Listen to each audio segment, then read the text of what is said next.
It's going to be a lot of Michigan State and a lot of puppies, but that's what we got.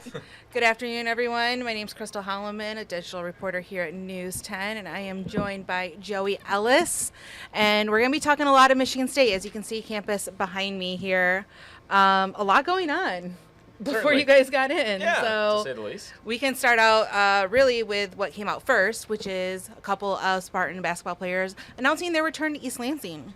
They did, and kind of expected for both of them. Jaden Akins and A.J. Hoggard, the senior point guard, are both back, and East Lansing is Nathan Stern, former MSU grad's pretty thrilled over there watching. He's literally in the corner watching us. It was kind of interesting. They went almost the entire timeline of when they could take their name out of the NBA draft list there, and kind of went right up to the last second. And Akins maybe a little bit more surprising. I think some people felt there was maybe some upside there from an NBA perspective. And his came first. His came first, and then about 10 minutes later, AJ's came along, which was not surprising. I mean, that's a guy who I think could certainly benefit from another year, but it's big news for Michigan State and a team that'll certainly be ranked probably top 5 preseason, and probably Tom Izzo's best chance at winning a national title in some time.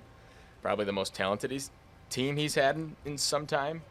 And these aren't the only ones returning. We already knew about 2 weeks ago, maybe 3 now, Malik Hall and Tyson Walker also returning. Which were also very big, especially getting Tyson Walker back with how good he was down the stretch for them. Malik Hall probably, don't really know his choices outside of MSU or, trying to pursue a pro career. But if anything, it's a guy who brings a lot of miles on those legs, maybe good and bad, because he's been a guy who's been injured at times, but still a veteran voice in the locker room. And Akins was also hurt. He was hurt for a good chunk of the season, and kind of once they got him back and healthy, was a big piece. Still, I thought a piece that they still needed some more out of to go from good to elite, and maybe that'll be next year, because he's a 17, 18 points kind of guy, a night scorer. So big news for basketball. They certainly needed it, and probably will be the preseason favorite in the Big Ten, at least heading in.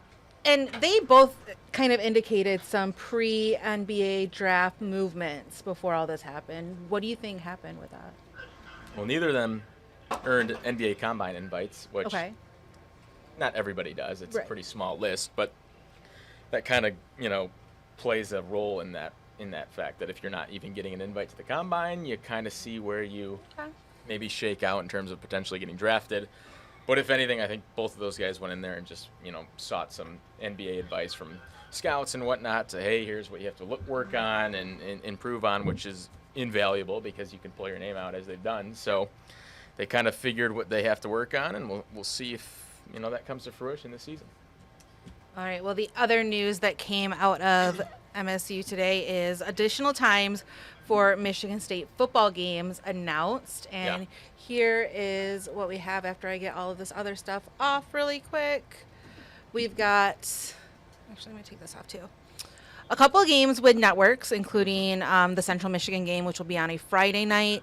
That is going to be on FS1. And then Richmond Spiders come to town on Big Ten Network. And an interesting one, a 5 p.m. game on Peacock.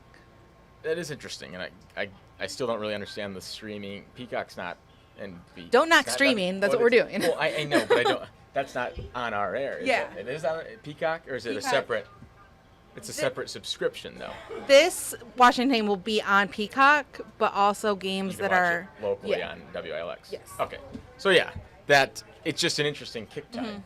5 o'clock. That's what I was saying. It's a weird time. You don't see those a whole lot. Is it because of Washington being on Pacific Coast? I don't exactly know with how the schedule worked out with potentially some of the other Big Ten windows that they have with maybe CBS and whatnot. So that'll be the big game, and at 5 o'clock for that one. That's the measuring stick game that I think heading in to see if Michigan State's going to be remotely competitive or not this season, because they got knocked around pretty good there last year, came back late, wasn't enough, and that's a team, Washington, who is my preseason pick to win that conference in the Pac-12. So they're going to be very good, and they're going to come here, and it's going to be a big game, and we'll see if Spartan Stadium's juiced up for that one, because they're going to need it. And, of course, we also know that they're going to be playing Penn State on Black Friday. So they in Detroit. Start and end the season with Friday night games, which is interesting. And probably, I don't know if that's ever been done, if I had to guess, for Michigan State. Huh. That will be interesting. I didn't think about it that way. So that'll be interesting. And then Maryland and Rutgers, those kick times, neither of those will be easy games. Maryland's going to be, I think, sneaky good this year. So we know at least 5 kick times, and then shifting to your alma mater. We also know a couple of games on the Michigan side of things, including another one on Peacock, actually opening up against the East Carolina Pirates. Well, I said it earlier, and I don't want to poke fun at your school, but the last time Michigan opened up on a new Big Ten platform, it was also resulted in a team from North Carolina. And I'm sure you know how the result of that game went. But so they get Eastern Carolina. First game from the Big Ten on Peacock, so that'll be interesting. Our diehard Spartan fan, who's also a North Carolina native over there, Nathan is very excited about that. But got nothing to worry about. No. Well, we thought that last time. But there's the Michigan side of things. And then going to switch out of college for just a second, and some kind of sad, disappointing news, I guess, for Tigers fans. Riley Green is on the injured reserve list. And that's why they got Jake Marisnik, who I believe used to play for the Lugnuts at some point. He was not yet assigned to the Tigers, so they made that move yesterday. And then, earlier today, Riley Green. So you've got Riley Green, you have Eduardo Rodriguez, who's allegedly at least 10 days, they say. And then Matt Vierling as well. So they're starting to, guys have dropped like flies. Are we getting to that kind of point in the season where we're starting to see the wear and tear on some of those players after they get a little hot? It shouldn't be that. It shouldn't be at this point. I mean, you can't manage injuries and whatnot, but it always seems like they get these crops of guys at some point early in the season who will all go down at the same time. And there's no definitive timetable for any of their returns. And this is at a point where they're starting to actually piece together some pretty good baseball and play some pretty good baseball, and they're trying to hold off Texas as we speak. So, I mean, can they hover around the 500 mark by the time the break comes up? We'll see, but certainly not ideal to have a lot of these guys, especially Riley Green, who's been playing really well for them, start to go down now. We are in the top of the ninth, and it's still 3-2 Tigers.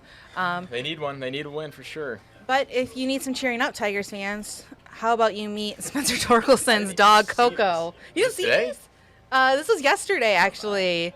The Tigers posted some pictures of the dog out on Comerica Park's field. It's pretty great content, I've got to say. The replies are funny. Corkelson. Yeah.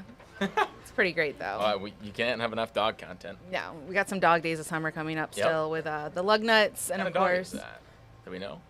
It looks like a French bulldog. Your guess is as good as mine. It's a very cute guy. I am willing to take one for the team and go down there to find out. Yeah, it's not a bad assignment. So what's coming up? I know the sports department is very busy. That's why I had to pull you out really quick Tim was to do this. Traffic to come in here, coming back from Grand Rapids, so he's now in the house. Diamond Classic semifinals today. First game at 5 o'clock. Olivet, very good team, and Okemos, who's also very good, led by Virginia commit Caleb Bonnemer. So they'll open it up at Michigan State at McLean Stadium at 5, and then St. John's and Grand Ledge, who's won this thing 27 times, most out of anybody in the area. Good. They'll play in the nightcap, and Fred will be live with, I believe, St. John's at 5:30 from McLean Stadium. So I believe that's what I heard him say. I walked in, wasn't exactly aware of what's going on, but 2 games going on, and then we've got district baseball, softball, regional title, and lacrosse on Friday.